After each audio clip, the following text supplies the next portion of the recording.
em cenários que mudam bastante, né, de uma semana para outra. Semana passada a gente falava de Jair Bolsonaro internado, ali não havia, né, indícios de que ele poderia ir para casa. Alexandre de Moraes sempre muito rígido ali em suas decisões. E ontem, né, a gente teve, então, essa grande surpresa de Jair Bolsonaro indo para a prisão domiciliar temporária com autorização do ministro Alexandre de Moraes.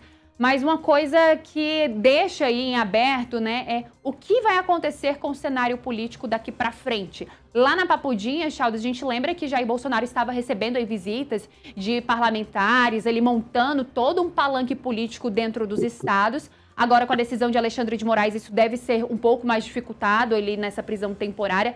Mas o que a gente pode esperar para as eleições com essa liberação de Jair Bolsonaro, né? Essa liberação de ir para a prisão domiciliar? Chaldas, bom dia. Olá, Marília, tudo bom?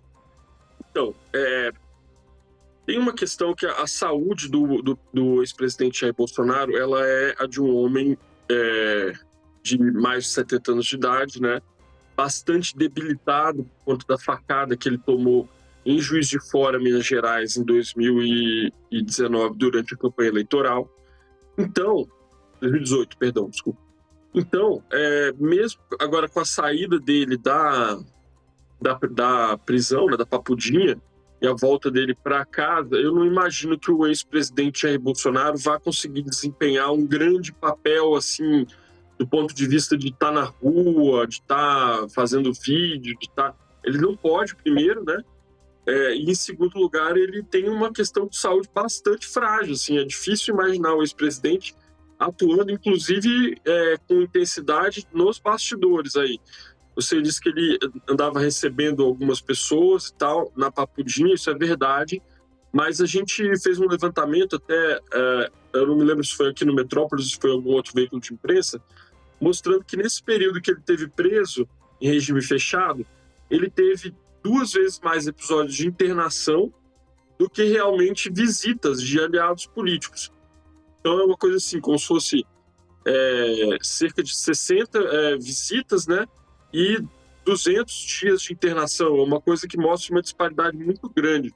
É difícil imaginar o ex-presidente, por conta da sua saúde, exercendo um papel de articulação mais robusto agora, que em tese seria facilitado pela prisão domiciliar. Vamos lembrar que antes da ida dele para a Papudinha, antes da prisão em regime fechado dele, vamos lembrar como foi, né? O ex-presidente Jair Bolsonaro estava em prisão domiciliar, e aí ele foi pego tentando romper a tornozeleira eletrônica dele com um ferro de solda. Eu não sei se as pessoas se lembram disso, no final do ano passado.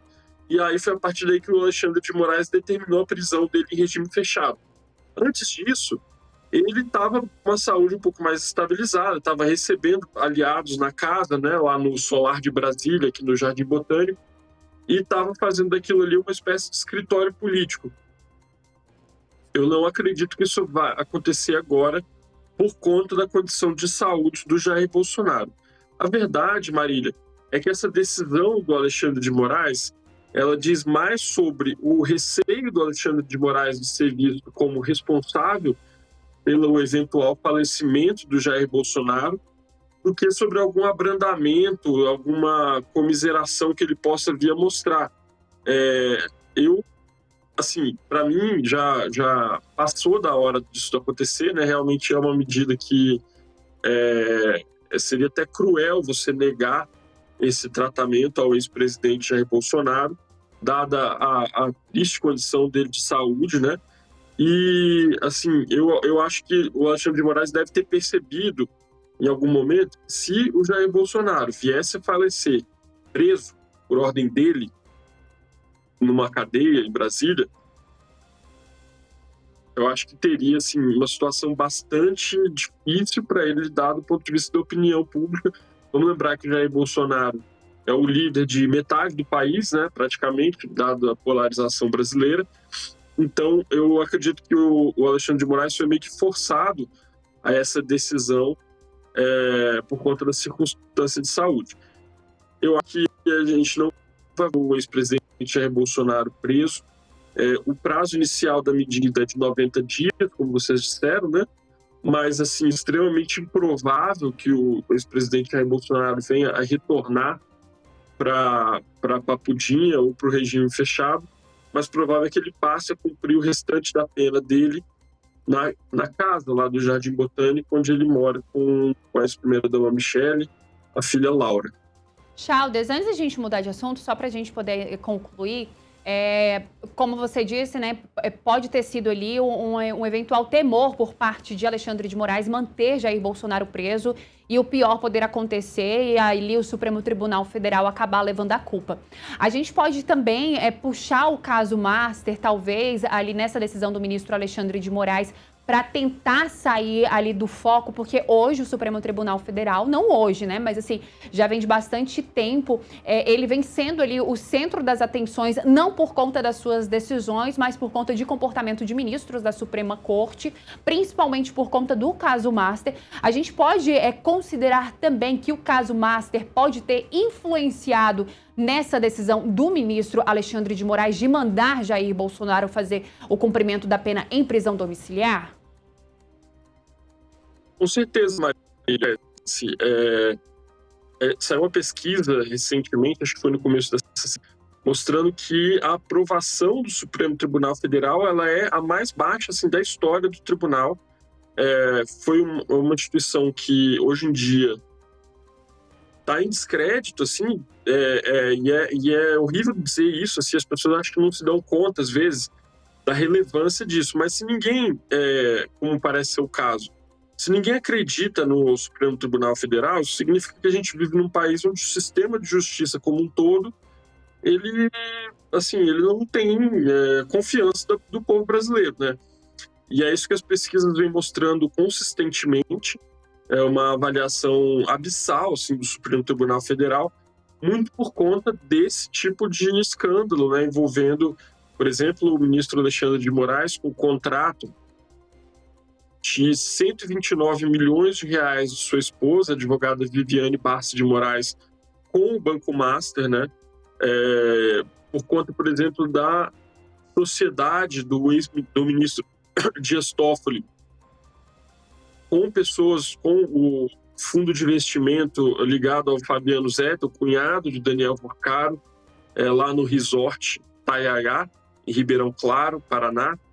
Então, esse tipo de coisa assim, arrastou a imagem do Supremo Tribunal Federal e a gente tem visto nos últimos dias os ministros dando várias decisões conflitantes, né? De um lado, você tem ministros tomando decisões no sentido da autoproteção do tribunal.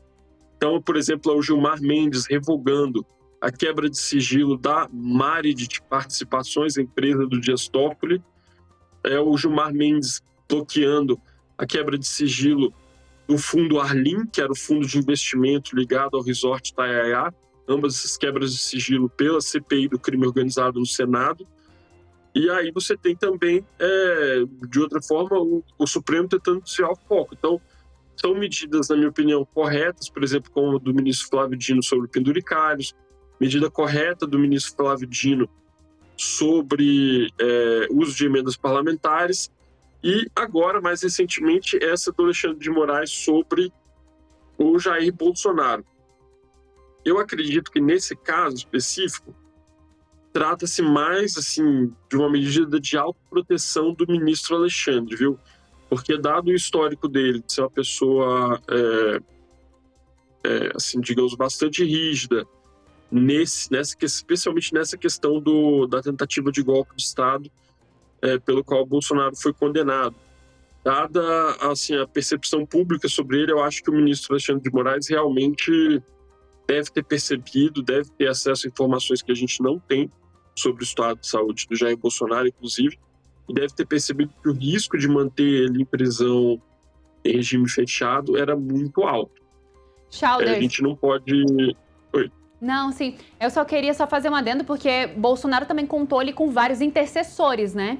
Teve ali a decisão do ministro Alexandre de Moraes, mas tivemos Flávio Bolsonaro, Michele, o próprio Tarcísio chegou a vir aqui em Brasília na semana passada para poder interceder. Tivemos até um manifesto aí com várias assinaturas que a Manuela Alcântara trouxe para a gente de movimentos pedindo, então, essa liberação de Jair Bolsonaro para casa, além, então, dessa questão da saúde de Jair Bolsonaro, mas também nós tivemos aí diversos intercessores, tanto que até aqui no Metrópolis a gente trouxe uma matéria de outro colunista, do Igor Gadelha, que ali nos bastidores ali, principalmente do Partido Liberal, ali de pessoas ligadas a Jair Bolsonaro, existia uma certa disputa para saber quem levaria o crédito pela prisão domiciliar de Jair Bolsonaro. Se seria Flávio ou se seria Michele Bolsonaro. E aí, essa decisão do ministro veio depois de um encontro com a ex-primeira-dama Michele Bolsonaro, mas a gente também não pode esquecer que ele se encontrou, sim, com Flávio Bolsonaro.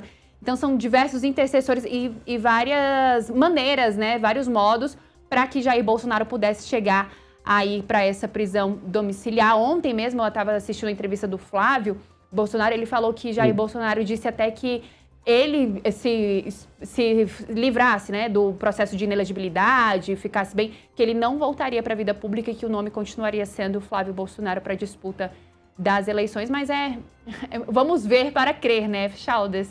Tem muito tempo ainda até outubro, tem vários prazos aí que devem ser cumpridos. Aí, se você quiser só concluir seu pensamento, só porque eu só quis trazer esse adendo, né, desses intercessores de Jair Bolsonaro. Assim, eu duvido muito realmente da inclinação do Alexandre de Moraes para ouvir qualquer um dessas pessoas, né?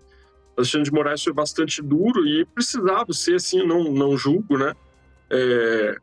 Dadas as circunstâncias que ele enfrentou ali da tentativa de golpe de Estado, realmente o ministro Alexandre de Moraes precisou adotar uma postura bastante rígida, então eu realmente não sei até que ponto isso daí interferiu tanto assim no cálculo dele, Marília. Mas, né, evidentemente que agora dentro da família tem toda uma discussão para ver quem é que é o salvador da pátria, né, quem é que conseguiu, enfim. Mérito todo mundo quer, né, Chaldes? Independente do que seja. Chaldes, outra grande